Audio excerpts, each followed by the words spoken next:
Your Car Guy here. Today we're working on a 1999 GMC Yukon. This is the same for the 96 through 99 Yukons, Tahoes, Suburbans.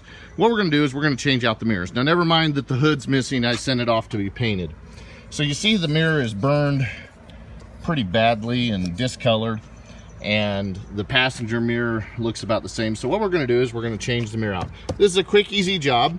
I've got a new pair of heated power mirrors, and I bought the pair off of Amazon for about $60 for the pair. So really not expensive, but we're going to have this vehicle looking a lot better very quickly. First thing we're going to do, we need to remove this cover right here, which you can simply pry on behind it and pop it off, held on with the one peg right there.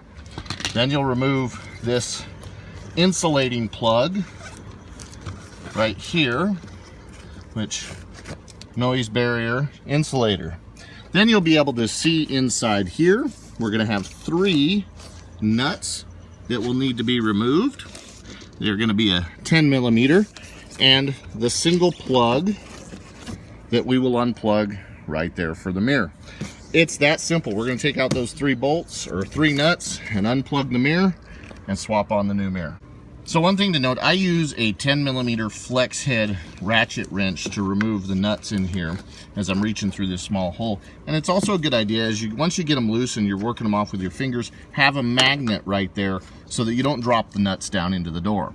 Once you have those loose, you can pull the mirror out, which will help pull up this wiring to get better access to unplug it. Nuts out, the mirror will just pull right out.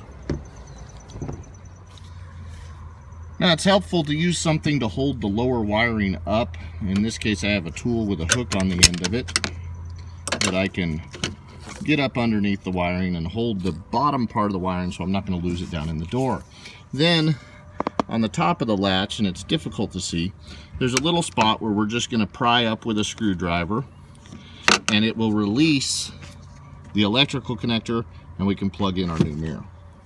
So I've threaded in my new plug, and what I did is I used my hook tool to hold up the bottom wiring, and I was able to push down to lock it with my screwdriver. This means I didn't have to take the entire door panel off and made my job very quick.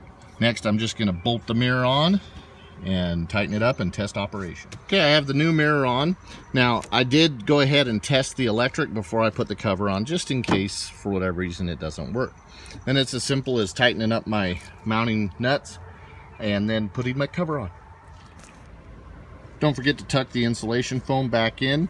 You'll just compress it and get it back into the original spot that it was in. Then the cover, you're simply going to slide it down on and make sure to line up this pin into the hole it came out of. Press it tight. And that's it. Changed out your mirror. Look how much prettier that is.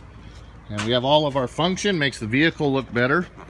So this is Your Car Guy. Please subscribe to the channel, like and share our videos.